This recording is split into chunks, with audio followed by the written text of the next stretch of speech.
আসসালামু আলাইকুম, welcome back to my channel. আজকে আমাদের রেসিপি হচ্ছে মেয়োনেজ। বিভিন্ন ধরনের স্যান্ডউইচ তৈরিতে, এছাড়াও বিভিন্ন রেসিপিতে, স্পেশালি বাচ্চাদের টিফিনে এই মেয়োনেজ তো খুবই অপরিহার্য একটি উপাদান। আর বাচ্চারাও এই মেয়োনেজ খেতে খুবই পছন্দ করে, আমরা বড়রাও করি।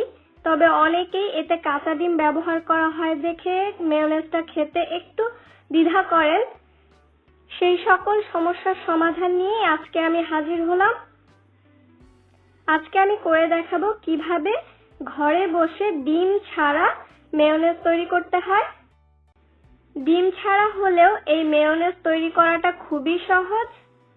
তাহলে চলুন প্রথমেই দেখে নেই আমি এই এগলেস মেয়োনেজ তৈরি করতে কি কি উপাদান নিয়েছি।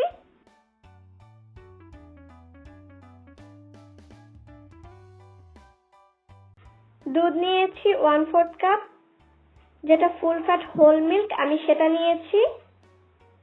এই রেসিপিতে এই দুধটা একদম ঠান্ডা থাকতে হবে। নরমালি দুধ তো রেফ্রিজারেটরে রাখা থাকে, কিন্তু যেহেতু এই রেসিপিতে একদম ঠান্ডা দুধ ব্যবহার করতে হবে, সেই জন্য আমি মেয়োনেজ বানানোর 15 মিনিট আগে এটাকে রেফ্রিজারেটর থেকে বের করে ডিপ ফ্রিজে রেখে দিয়েছি, যাতে করে যখন আমি মেয়োনেজ বানাবো তখন যাতে দুধটা একদম ঠান্ডা থাকে। চিনি নিয়েছি আধা চা চামচ, গোলমরিচ গুঁড়া নিয়েছি 1 চা চামচের 4 ভাগের 1 ভাগ, এটা আমি ফ্রেশলি গ্রাইন্ড করে নিয়েছি। সরিষা পাউডার নিয়েছি 1 চা চামচের 4 ভাগের 1 ভাগ, এটা অপশনাল, এটা না দিলেও হবে।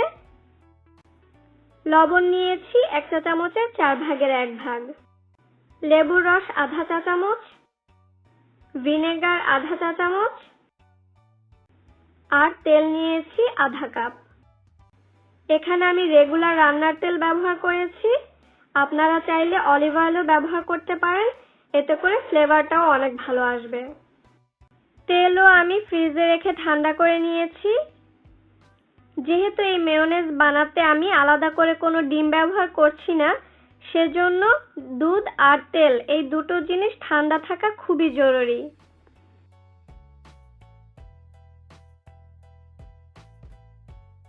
এখন তেল বাদে সবগুলো উপাদান আমি একটি ব্লেন্ডারে নিয়ে নিব। আপনাদের কাছে যদি ব্লেন্ডার না থাকে তাহলে হ্যান্ড হুইস্কও ব্যবহার করতে পারেন বা ইলেকট্রিক বিটারও ব্যবহার করতে পারেন। তবে হ্যান্ড হুইস্ক ব্যবহার করলে একটু কষ্ট বেশি করতে হবে।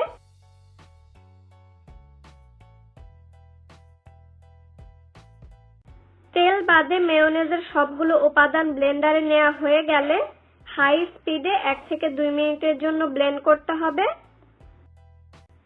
1 থেকে 2 মিনিট পরে মেয়োনেজের জন্য যে তেলটা নিয়েছি সেটা আস্তে আস্তে করে ব্লেন্ডারে ঢালতে থাকবো। এর সময়ও ব্লেন্ডারের স্পিড হাই থাকবে। সবটুকু তেল একত্রে ঢেলে দেওয়া যাবে না, তাহলে কিন্তু মেয়োনেজের মিশ্রণটা ঘন হবে না, পাতলাই থেকে যাবে। আমি যে ব্লেন্ডারটা নিয়েছি সেটার উপর দিয়ে আলাদা করে লিকুইড ঢালার ব্যবস্থা আছে। আপনাদের ব্লেন্ডারে যদি এরকম ব্যবস্থা না থাকে তাহলে ব্লেন্ডারটা বন্ধ করে তারপর তেল ঢালতে হবে, আবার ব্লেন্ড করতে হবে, তারপর বন্ধ করে আবার তেল ঢালতে হবে। এভাবে করে অল্প অল্প করে তেল দিয়ে মেয়োনেজটা বানিয়ে নিতে হবে। সম্পূর্ণ তেল ঢালার পরে যখন দেখব মেয়োনেজ ঘন হয়ে এসেছে তখনই ব্লেন্ডার বন্ধ করে দিতে হবে। ওভার ব্লেন্ড করা যাবে না। ওভার ব্লেন্ড করলে মেয়োনেজ থেকে পানি ছেড়ে দিয়ে এটা আবার পাতলা হয়ে যাবে, তখন কিন্তু আর ব্লেন্ড করলেও এটাকে আর ঘন করা যাবে না। মেয়োনেজ তৈরি হয়ে গেছে। এই যে দেখুন, ডিম ছাড়া কত সুন্দর ঘন মেয়োনেজ তৈরি হয়েছে। যদিও এই এগলেস মেয়োনেজ বানানোর পরপরই শেষ হয়ে যায়, তবে আপনারা এটাকে একটা এয়ারটাইট বক্সে ভরে 2 থেকে 3 দিন নরমাল রেফ্রিজারেটরে সংরক্ষণ করতে পারবেন। এর চেয়ে বেশি সংরক্ষণ না করাই ভালো, যেহেতু এতে কোনো প্রিজারভেটিভ নেই, জাস্ট লেবুর রস আর ভিনেগার দেয়া আছে, এই জন্য 2-3 দিনের বেশি ব্যবহার না করাই ভালো।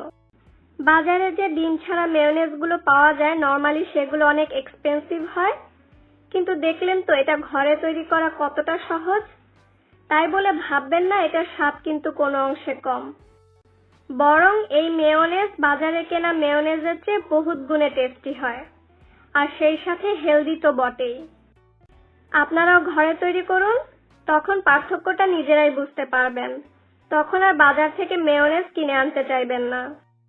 আমার রেসিপিগুলো যদি আপনাদের ভালো লেগে থাকে আর সেই সাথে মনে হয় আপনাদের কোনো উপকারে আসছে, তাহলে অবশ্যই আমার ভিডিওতে লাইক করুন আর শেয়ার করুন আপনার ফ্রেন্ডস এন্ড ফ্যামিলির সাথে, যাতে অন্যরা উপকৃত হতে পারে।